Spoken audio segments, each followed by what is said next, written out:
Okay, greetings. This is Rick Ruby with probably one of my first little, maybe the only little conspiracy theory sort of story that kind of ties in.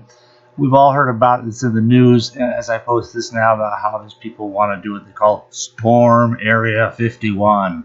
I guess they think they're going to find something alien in there. Well, they won't. But the reason why is very interesting. Therein hangs a tale. I used to know a man, and I'll call him Larry because that is his first name, but I won't say his last name. And I won't really give particulars on the where and the when. This is a totally apocryphal story. So if you happen to be you happen to have lived in the town where he did this some 20 to 40 years ago, you may be able to figure out some of what went on or realize what name to attach to it. If not, don't worry about it. We're looking at a time when Area 51, well, lots of people knew that there was some place that if something strange and inexplicable, possibly alien, were to have been found, they would have a place to take the stuff away to. But, Area 51, the phrase wasn't very well known at the time. But the thing was, what Larry had come up with basically meant that he didn't have to know where Area 51 actually was, or what it was called, or anything else. So what happened is, it starts out with him first faking out a small town into thinking that a UFO had flown over their town with a balloon and some flashing lights and a little tape recorder speaker stuff making these really loud, weird, alien noises or whatever. People came out of their houses, looked up, saw this thing flying over their town. It was just on a balloon. The wind carried it along. And then after it flew over their town, there was a very large explosion heard in about the direction it was going. And when people went out there, they found an area cordoned off with yellow police tape. Inside was what looked like a crash flying saucer. Now, nobody really questioned where this yellow police tape came from because he, in fact, bought it and put it around himself. He didn't want anybody getting too close. So what would happen is different law enforcement, federal, state, local law enforcement agencies would each assume one of the other ones had, taped, cordoned off the area. None of them did, but they didn't figure that out. Each kind of thought one of the others had. So, anyway, he had faked built a fake crashed flying saucer, and it was right in there. And there's a small fire, and of course people come and put out the fire, and in the middle of it all there's this fake crash flying saucer, and all the relevant government agencies were called, and they came in, and finally they took all this stuff. It was still mostly intact, a few loose pieces scattered around, but mostly fairly intact, and they were able to put it up on some truck and start hauling it away. And they took this thing to where they would normally take these sorts of things. And like I said, he didn't have to know where, because what he had done was he had concealed himself inside that fake flying saucer, fake crash flying saucer. So now he's inside there, and they take him to this place, and he can kind of tell from the movement, the vibrations, and everything. He's being hauled around. He's on a truck. He can feel the truck swaying as it goes down the road and going over a few bumpy, dirty dirt roads at a few places and different things. Finally, all his clunk and chatter and movement and motors and other sounds go away, and he is still. All is still. All is quiet. All is dark. It's now time to come out and start looking around and see, well, what now do they have? So he looks around. It's like the inside of a very large warehouse. It's mostly empty, though. There's some fairly large, glass or clear plastic, some sort of tubes, full with probably formaldehyde, but there's no bodies floating in there. There's like 3 of them all in a row, but they're about half full, and obviously, if anything had been in there, it's been taken out. It's gone. There was a table with some cardboard boxes all over it.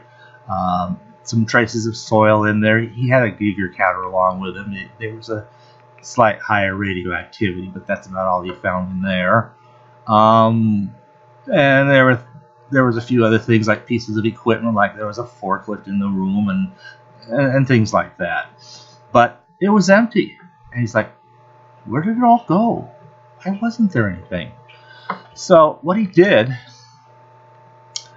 was wait around. He already had a way. He already planned his way out, but he figured he'd just kind of look around and see what he could find, what little it was. And he didn't turn on any lights, just a flashlight here and there. And then suddenly, after about a couple of hours, this really loud motor just came on, and out of one corner of the whole room. And he shined the flashlight in that corner, and there's this electric motor, big thing about, I don't know how big, and it's turning this shaft and rotating this shaft that goes up towards the ceiling. And he goes up there, he follows it with his flashlight, finds that little motor. Boy, that thing was noisy. He puts it up there, he follows the shaft, and it goes to, it kind of breaks into two places, so that, like the gear that kind of does that. And then and it's going to the roof. And he suddenly notices the whole roof of this warehouse is slowly opening up.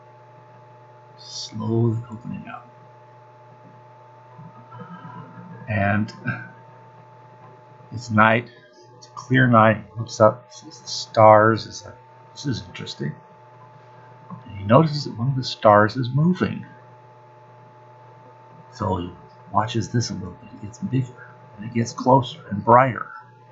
And suddenly he decides he goes and hides behind the forklift. Because here's kind of in the middle of this room, there's this fake flying saucer. It's the only main interesting looking thing in there is his own flying saucer that he simply built. So he kind of waits behind the forklift to see what happens. Well, the light gets closer, and it turns out it's like this big flat disc with color lights all over the bottom of it. It just gets bigger and bigger. It's this huge thing. It's bigger than the warehouse. It's hovering right over the warehouse. I don't know, less than 100 feet over. Maybe it could be 10 or 20. I don't know. Just so many feet over the warehouse. And it's just hovering there. And then it's sort of like a beam shines on his fake flying saucer. And it just kind of, after about 20 seconds, the thing's just kind of thinned out and disappeared. I don't know whether it disintegrated or got beamed up, like Star Trek kind of a thing or what, but it's just gone. Everything he came in is gone. And now he's just in this warehouse. And then the flying saucer flew away, and the motor once again turns itself on, and the roof slowly closes, little by little, till it all closes up, and the motor stops. And he says, now what was that all about? Well, what it is, let's just say there's a pact.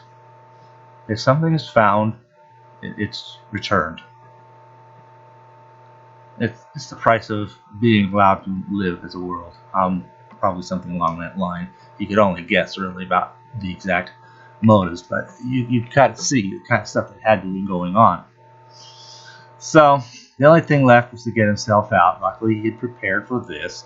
He wore a janitor's uniform with a little sign that said Mel on it, and little red cursive letters, and a little kind of dull gray, green, bluish sort of janitor suit, kind of dirty, And actually, all he had done was he put those little cardboard boxes on the forklift of the forks of the forklift, and the people came in, and at some point he just kind of mounted it, drove the thing out the front door, and somebody looked at it briefly. What's in those boxes? Well, I'm just taking these boxes away, and somebody, there's nothing in them. They let him go, and from there he found his way back off of where this place was, and now he knows why it's actually literally quite true that there are no alien artifacts anywhere, and now we know why.